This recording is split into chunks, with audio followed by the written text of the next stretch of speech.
did you hear, Sarah? London is red. Whoa, that's wild. As this article says right here, they thrashed Chelsea at the Emirates. Arsenal, that is. In front of 59,062 people. Wow, that's wild. Actually, I think that's the number. If it's not the number I'll put, I'm remembering it from my head.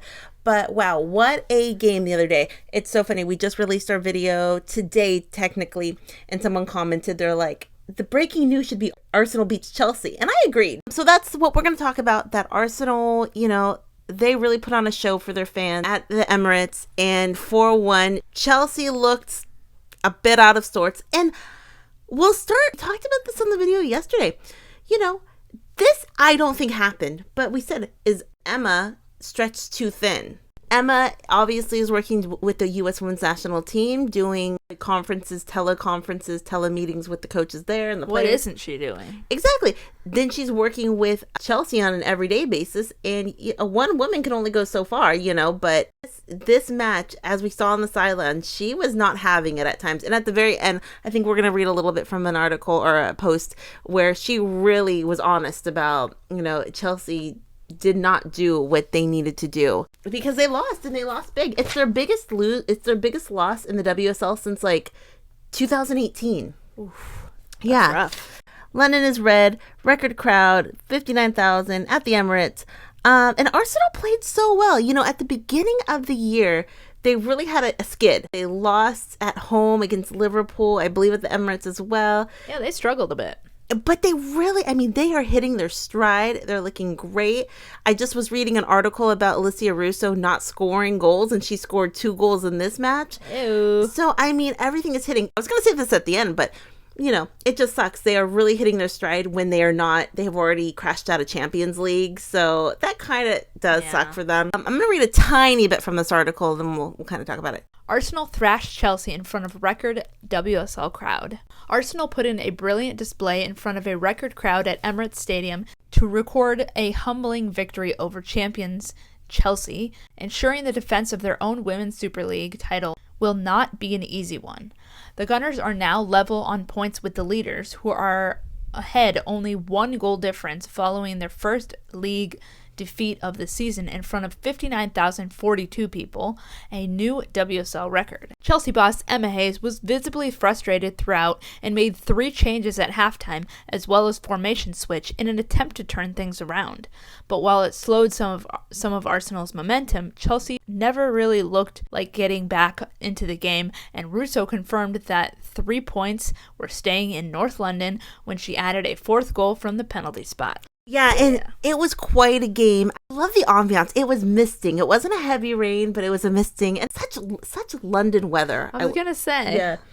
Such London weather. Yeah, and they played great. And like it said at the beginning of there, that means Arsenal has pulled up with Chelsea. They're same points in the WSL. Chelsea they're ahead because they're on goal difference. They are beating them. Wow. It could not be closer. Neck and neck. Yeah, and I'm so pumped. Chelsea's such a strong team. Sam Kerr played. She had been injured. She was kind of invisible during this game. For Arsenal fans, this was such a fun match to watch. In the 8th minute, it started out hot and heavy. The 8th minute, Beth Mead scored a banger. The action. It was a crazy play. Crazy. It was like they were over here, and then they were over there, and then they were over here, and then they were over there again. You saw how excited Beth was. You saw how excited everyone was. But it actually started out a little bit close. Arsenal really played better the whole entire game. But in just 5 minutes later, Chelsea had the equalizer. And it was 1-1. It was a nice goal. At that point, okay, 1-1. It's very close. You're thinking it's gonna be a tight game the whole entire game. Yeah. But in the 36th minute, Arsenal went ahead, and they went ahead to stay for the rest of the match from a set piece, from a corner kick. Steph Catley hits it, and then Amanda Ilestedt puts it right in the back of the net. Yeah. It was great. They're so excited. She had the perfect angle. Like, her head had the perfect angle on that. Yeah. Emma Hayes. Not happy. She's almost looking, I don't want to use the word disgusted like in a bad way, but she's looking disgusted. The defense really let Chelsea down today, I would say overall.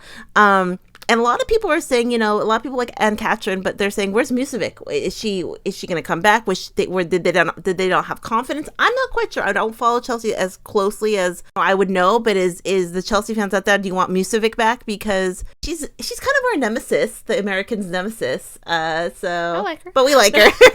And then just 2 minutes later, Sarah, 2 minutes later, Arsenal strikes again. Alessia Russo, hits the ball.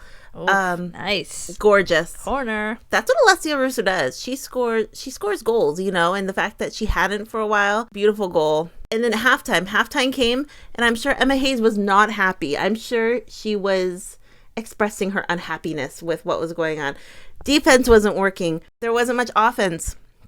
And when they actually came back, Chelsea actually made, as you read, she made a 3-person switch and 2 defenders and changed the formation. So she was like, that's a lot in one game. Which I love to see, because you're like, something's not working. Let's try something new. Which some people might have the opposite thought. Maybe don't kind of panic. But I like that. I like that. Yeah, it didn't change too much, because in the 74th minute, there was a PK, and the PK was a bit, controversial. A little bit. It wasn't the most controversial thing we have seen.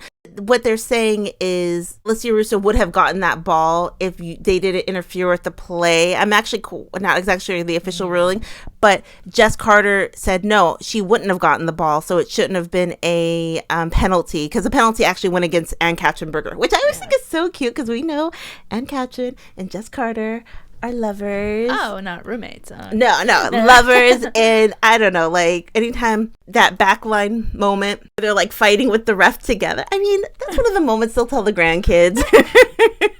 You know what I mean? Oh, for sure. They're going to say, when we were young and in the WSL, we would fight together against the refs. And hey, you got to stick together. But I think they had a very valid point, to be honest. Alessia Russo goes up, takes the PK, and I mean, she scores. Ann-Katrin actually went the correct way. But that was it. I mean, they scored. They won 4-1 as Arsenal fans. Everyone was so pumped. Chelsea has had Arsenal's number for many years at this point. And to see Arsenal really kind of thrash them, it's kind of fun. I like Chelsea, but it is kind of fun to see someone who always wins kind of, not win. Take him down a peg. It's fine. Yeah. Millie Bright isn't playing. She's been injured. And I'm saying Millie Bright, the Lionesses, they didn't qualify for the Olympics without Millie Bright. Chelsea loses a big game here. I mean, if I'm Millie Bright, I'm thinking, I gotta get out there. My teams are falling apart without me.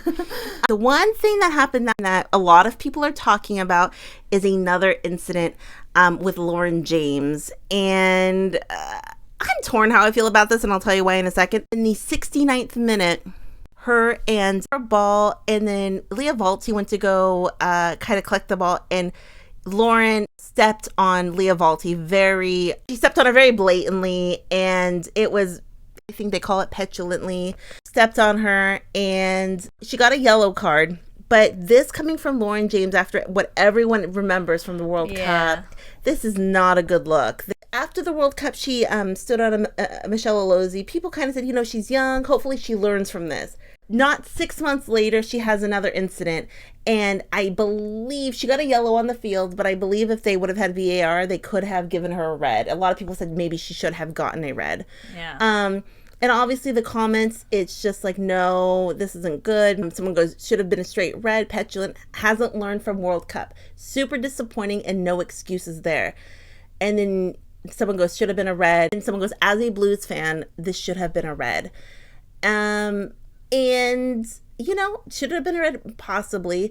But yeah, she just gets frustrated. And you can't get frustrated in that level, And it's tough to see. I would not do well.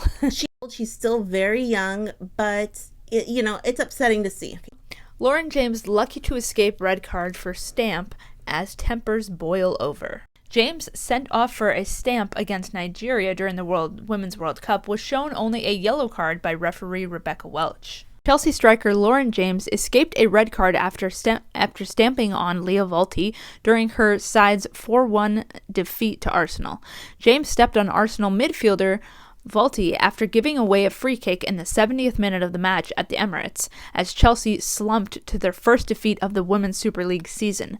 James, who was seemingly frustrated by her lack of goal-scoring opportunities, went in on her with her studs on Walti, who immediately went down in pain, clutching her foot. The 22-year-old was shown a yellow card by referee Rebecca Welch, who had a busy afternoon in the middle after dishing out 6 yellow cards, 5 of which were for Arsenal, as tempers boiled over in an occasionally heated match. It was a physical match, and throughout the match, I could see, bodying, I don't know if that's the right term, bodying Lauren James pretty hard. I mean, she went down a couple times. It was a physical match out there. She got frustrated, and, she let her temper and her frustration get the best of her. And she's 22. She's a young player. I understand it. But after the microscope was on her at the World Cup, and basically the same kind of thing happened, and then it happened here, it is hard to swallow, just to know that that same kind of behavior is happening, because she's just letting her frustration get the best of her.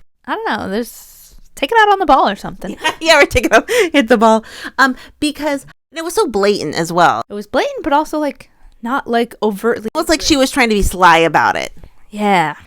After all is said and done, I was thinking this as well. The fact that, Lauren James isn't ending anyone's career. She's making these silly, frustrating steps on people that aren't ending anyone's career. But what I was telling Sarah before, if she doesn't get the temper under control, it could turn into something a lot worse. But she can't be doing things like that. It's upsetting to see. It hurts her team. And it's going to be hard for her to kind of win back people, because you're showing that you haven't changed. But she is young. But yeah, it's definitely not a good look. Because I was just telling Sarah this as well, that I was watching, Wimbledon. I was watching something, and apparently Roger Federer, when he was a young tennis player, really young, he would smash rackets. He would get so upset. He would be so aggressive and frustrated, and be a tennis smasher or be a racket smasher. And then there was a point where he just kind of said, I don't know if something specific happened, but he grew out of it. And as everyone knows, Roger Federer, he's not an aggressive player. He's not a racket smasher. So, he said he used to be, and he wasn't anymore. So that, you can grow out of it. I gotta get what he's on, because I'm in my racket smashing era right now. Everything's frustrating me. And then also remember, Viv worked with her sports psychologist at Arsenal a lot. I would think a sports psychologist would help someone with that kind of psychology of sports as well, could help Lauren, because even though she's getting frustrated, and that frustration, and it's not helping the team, it's hindering the team. She was very lucky not to get a red. But that was kind of the big story of the game as well. But Arsenal, so happy for them. They played so well. And, Chelsea, they have been on top of the rival for a while. And Emma Hayes, I'm not happy. She actually had a quote after the match. She said, "That's as bad as I've seen us for a long time. If we want to compete, we have to be better than that. The better team won by a country mile. They bullied us. I thought all phases of our play was poor." Yeah, so she did not hold back there. She was frustrated. You could see on the sidelines that she was frustrated. But Arsenal just played too well. Their fans, seeing basically 60,000 people come out, support Arsenal. And obviously there's Chelsea fans there as well. But coming out them to see Arsenal get the better of this match. This could be the year that Arsenal wins league again, WSL League, because really hitting their stride now. It's great to see. And also, I did see this on TikTok. Sam Kerr was leaving in her car, and the Arsenal fans saw her, and they're saying, "Arsenal, Arsenal." Then Sam Kerr looked at them, and then she held up the 4 fingers. And I think that's because Chelsea has 4 titles. And she goes, "Well, we got 4." And she was laughing. So it was actually good to see her laughing. But I'm sure that just fuels her fire to get out there. Actually, Kristie was at the game too. We're going to do a separate video about Sam and Kristie, what they have been up to. But I did see Kristie there supporting Bay. So that was good to see. And hopefully it just makes Sam Kerr want to win. Thrash him next time, They got the better of us this time. Hopefully Sam Kerr says, "We're getting you guys next time." Yeah. But, you could see Sam smiling, which is, kind of fun to see where, we lost, but hey, we're coming back, And someone said they thought Kristie was in the backseat of the car, kind of telling Sam, "No, don't do that." Yeah, that's funny. So much fun. I mean, the best part of it, just seeing 60,000 people there for the Arsenal-Chelsea game. And so much fun. So much fun seeing Arsenal play well. Beth Mead is, I mean, you can't stop Beth Mead. I know. You can't tame her. She can't be tamed. No. Alessia Russo scoring twice.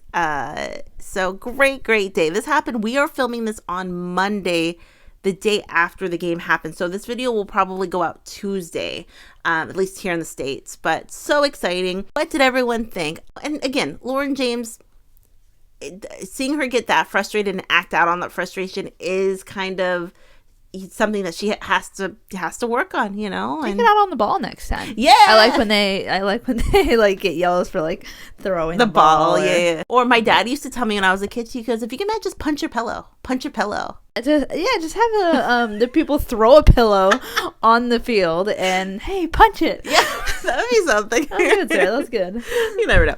Questions, comments down below. What did everyone think? Lots going on. Tomorrow is the premiere of the U.S. Women's National Team documentary. Oh yeah, on Netflix. We'll be watching. We are very excited to watch that. The joke is, Sarah, this is the joke. It's going to be a very short documentary of the World Cup. Oh no. We are going to watch that also. I believe Jess Fishlock and Ziara King are getting married on the 12th. So beautiful. So we're going to have a video about that once it happens. But there's a lot going on. It's not just those two things. A lot going on. Questions, comments down below. We'll talk to everyone later. Have a great night. Bye.